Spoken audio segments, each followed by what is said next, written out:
কিরে, কেমন আছিস? আরে কালো বিড়াল দিদি, কতদিন পর দেখলাম গো। আসো আসো, ভেতরে আসো।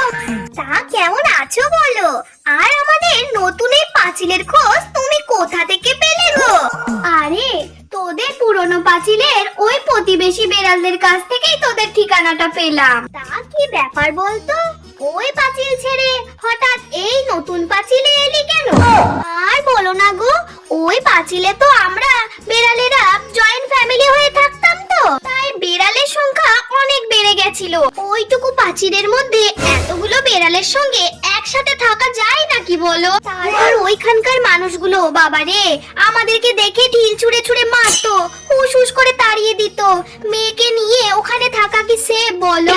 তাই তো মেয়ের বাপটাকে বলে এই নতুন পাঁচিলে এসে শিফট হলাম। আর এই বাড়ির পাঁচিলটা এত ভালো পেয়েছি জানো, প্রতিদিন এরা এত খাবার আনে যে ওদের রান্নাঘর থেকে চুরি করে নিয়ে আসলেও ওরা যেন টেরই পায় না রে বাবা। তা তুমি বসো, তোমার জন্য একটু পচা মাছ নিয়ে আসি, দাঁড়াও। আরে না না, কিছু খাবো না রে। দূর, তাই বললে হয় নাকি? অন্তত এক বাটি দুধ তো খাও। আচ্ছা আচ্ছা, বেশ বেশ, এত করে বলছিস যখন তাহলে অল্প করে দে। ওমা, আমি খেলতে গেলাম।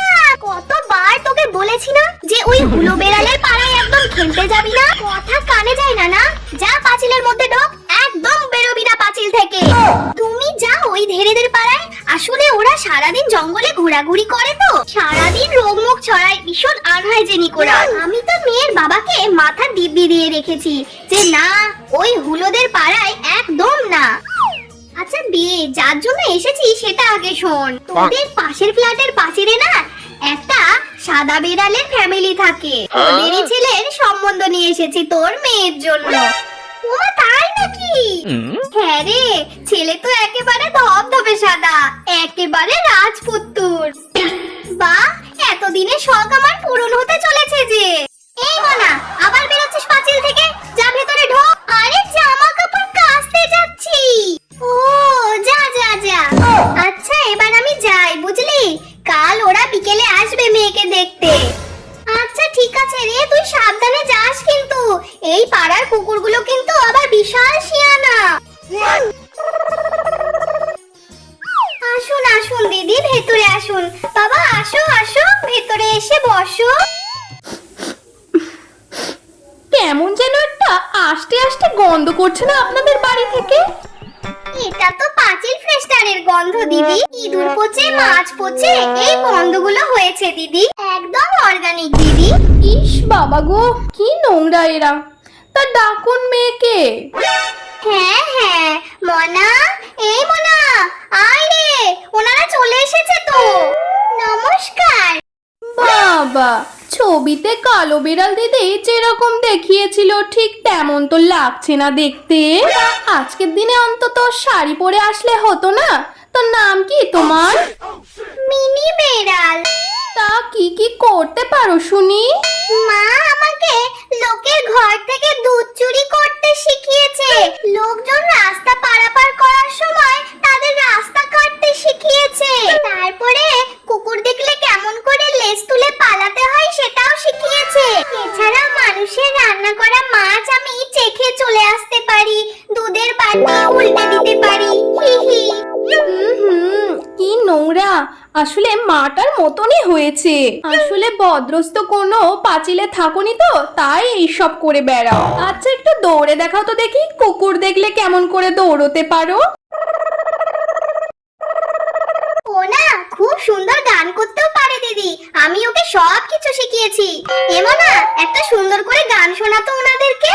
কালো রঙের বিড়াল আমি মিনি, আমার নাম। এর বাড়ি তার বাড়ি, দুধ চুরি মাছ চুরি কাম। আমায় দেখে সবাই দাঁড়ায় কারণ আমি রাস্তা কাটি। সবাই জানি আমায় ওগো বাঘের মাসি, বাঘের মাসি। আমি দৌড়াই ইঁদুরের পিছনে, কুকুর দৌড়াই আমার পিছে। মানুষ আমায় ভালোবাসি কারণ আমি বাঘের মাসি, বাঘের মাসি, বাঘের মাসি। ঠিক আছে ঠিক আছে, এবার একটু লেজটা দেখি তোমার।